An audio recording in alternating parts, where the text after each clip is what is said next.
Kejadian bab 25. Abraham mengambil seorang istri lagi bernama Ketura. Ketura melahirkan baginya Zimran, Yoksan, Medan, Midian, Isbak, dan Suah. Yoksan mempunyai anak, yaitu Sheba dan Didan. Keturunan Dedan ialah orang Asyur, orang Letus, dan orang Lium. Anak-anak Midian ialah Eva, Efer, Henok, Abida, dan Eldaa. Semuanya ini keturunan Ketura. Abraham memberikan segala sesuatu yang dimilikinya kepada Ishak, tetapi dia hanya memberikan pemberian kepada anak-anak gundik-gundiknya. Semasa Abraham masih hidup, dia menyuruh mereka meninggalkan Ishak anaknya dan pergi ke sebelah timur, ke tanah timur. Abraham mencapai usia 175 tahun. Setelah itu, Abraham mengembuskan nafasnya yang terakhir, lalu meninggal ketika sudah sangat tua dan lanjut umur. Lalu dia dikumpulkan bersama kaum leluhurnya. Anak-anaknya yaitu Ishak dan Ismail memakamkannya di dalam gua Makpela di ladang Efron anak Zohar, orang Het yang terletak di sebelah timur Mamre. Ladang itu telah dibeli Abraham daripada Bani Het. Di sanalah Abraham dimakamkan bersama-sama Sarah, istrinya. Setelah Abraham meninggal, Allah memberkati Ishak anaknya. Ishak tinggal dekat perigi Lahairoi. Inilah keturunan Ismail, anak Abraham yang dilahirkan untuknya oleh Hagar, seorang perempuan Mesir yang menjadi hamba Sarah. Inilah nama anak-anak Ismail menurut urutan kelahirannya. Nebayot, anak sulung Ismail, diikuti Kedar, Adbiel, Mibsam, Misma, Duma, Masa, Hadad, Tema, Yetur, Nafis, dan Kedma. Inilah anak-anak Ismail dan nama mereka menurut kampung serta perkemahan mereka. 12 orang pemimpin suku, masing-masing dengan sukunya. Ismail mencapai usia 137 tahun. Setelah itu, dia menghembuskan nafasnya yang terakhir, lalu meninggal dan dikumpulkan bersama-sama kaum leluhurnya. Mereka mendiami daerah dari Hawilah ke daerah Syur yang terletak di sebelah timur Mesir ke arah Asyur. Mereka hidup bertentangan dengan semua saudara. Inilah keturunan Ishak, anak Abraham. Abraham mempunyai anak, yaitu Ishak. Ishak berumur 40 tahun ketika dia memperistri Ribka. Ribka anak Betuel, orang Aram dari Padan Aram, dan saudara perempuan Laban, orang Aram itu. Ishak berdoa kepada Tuhan untuk istrinya, karena istrinya itu mandul. Tuhan mengabulkan doanya, lalu Ribka, istrinya pun mengandung. Namun demikian, anak-anaknya bertolak-tolakan dalam kandungannya, sehingga dia berkata, "Mengapakah hal ini berlaku kepadaku?" Lalu pergilah dia mencari petunjuk Tuhan. Firman Tuhan kepadanya, 2 bangsa ada dalam kandunganmu, dan 2 suku bangsa akan terpencar daripada rahimmu.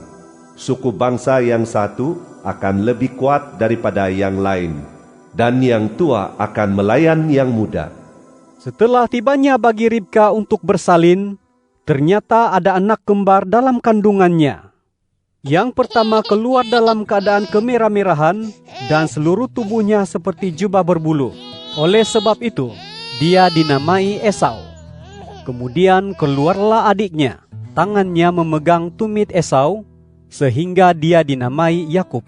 Ishak berumur 60 tahun ketika mereka dilahirkan.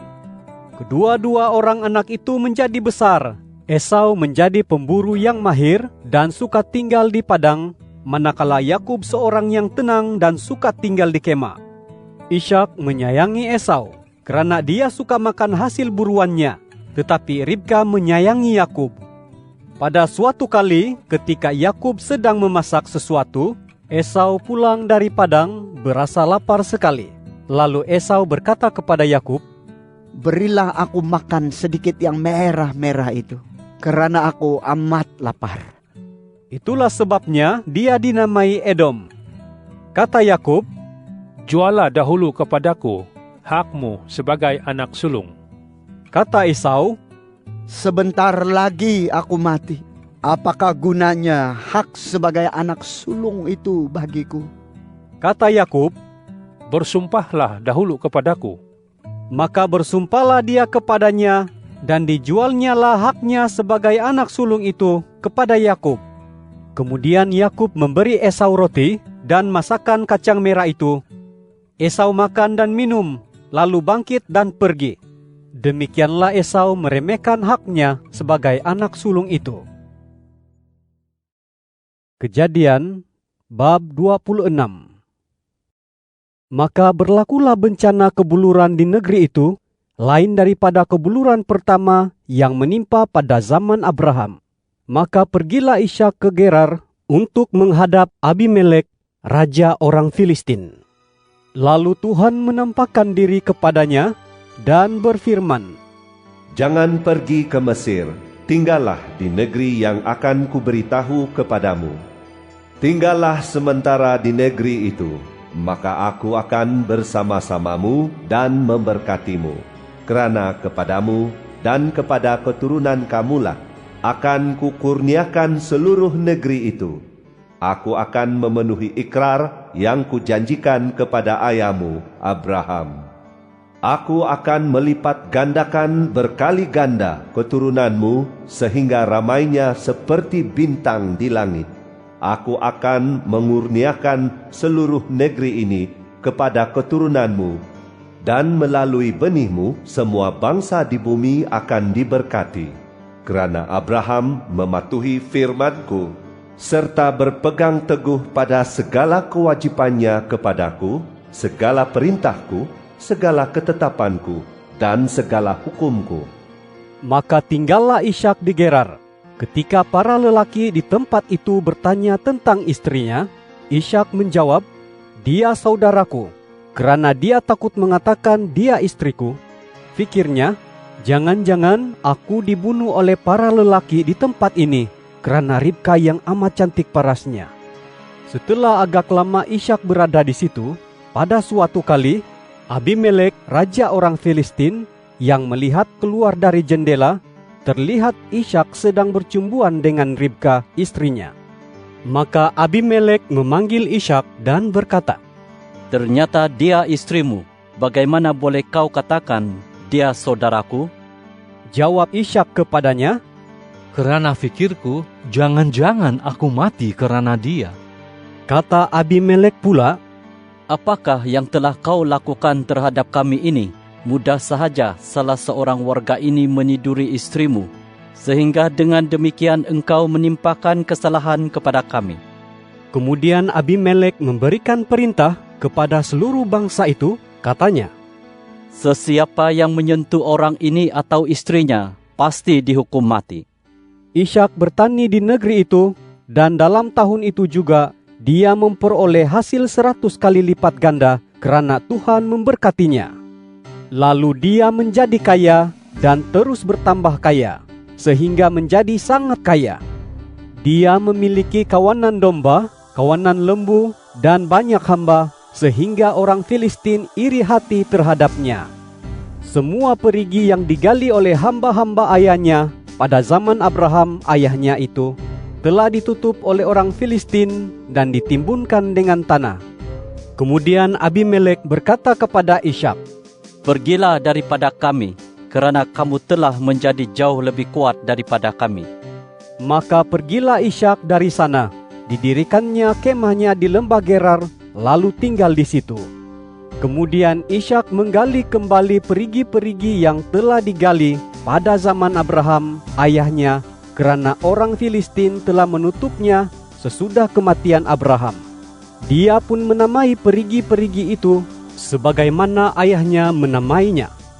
Akan tetapi, ketika hamba-hamba Ishak menggali lembah itu dan mendapati di sana sebuah mata air yang membuak-buak airnya, bertengkarlah gembala-gembala Gerar dengan gembala-gembala Ishak. Kata mereka, Air ini milik kami. Maka Ishak menamai perigi itu Esek, kerana warga di situ bertengkar dengannya. Mereka menggali perigi yang lain pula, tetapi orang itu mengatakan itu juga milik mereka. Maka Ishak menamai perigi itu Sitna. Ishak pindah dari sana, lalu menggali perigi yang lain, tetapi kali ini orang itu tidak mempertikaikan pemilikannya. Maka dia menamai perigi itu Rehobot kerana katanya, Sekarang Tuhan telah memberikan kelapangan kepada kita, sehingga kita dapat beranak cucu di negeri ini. Dari sana dia pergi ke Bersheba. Lalu pada waktu malam, Tuhan menampakkan diri kepadanya dan berfirman, Akulah Allah Abraham, ayahmu. Jangan takut, kerana aku menyertai kamu. Aku akan memberkatimu dan memperbanyak keturunanmu kerana Abraham, hamba-Ku itu. Kemudian Ishak membina sebuah mazbah di sana dan menyeru nama Tuhan. Di situ dia mendirikan kemahnya dan hamba-hambanya menggali sebuah perigi. Maka datanglah Abimelek kepadanya dari Gerar bersama-sama Ahuzat sahabatnya dan Pikhol panglima tenteranya. Kata Ishak kepada mereka, Apakah sebabnya kamu datang menemuiku, padahal kamu benci padaku, dan telah menyuruh aku pergi daripada kamu? Jawab mereka, Kami sudah melihat dengan nyata bahwa Tuhan menyertai kamu. Jadi kami berfikir, sebaiknya ada ikrar antara kita, yaitu antara kami dan kamu. Mari kita mengikat perjanjian antara kita, bahwa kamu tidak akan berbuat jahat terhadap kami, seperti kami dahulu tidak mengusik kamu, melainkan selalu berbuat baik terhadapmu, dan menyuruh kamu pergi dengan damai. Sekarang ini pun kamu diberkati Tuhan. Ishak mengadakan jamuan untuk mereka, lalu mereka pun makan dan minum. Keesokan harinya, mereka bangun pagi-pagi lalu bersumpah satu sama lain. Setelah itu, Ishak melepaskan mereka dan mereka pun pergi meninggalkannya dengan damai. Pada hari itu juga, hamba-hamba Ishak datang memberitahu kepadanya tentang perigi yang telah digali mereka. Kata mereka kepadanya, Kami telah mendapatkan air. Ishak menamai perigi itu Sheba. Itulah sebabnya kota itu dinamai Bersheba sehingga hari ini. Ketika Esau berumur 40 tahun, dia memperistri Yudit anak Beri, orang Het, dan Basmat anak Elon, orang Het. Kedua-dua istrinya itu menimbulkan kegetiran dalam hati Ishak dan Ribka.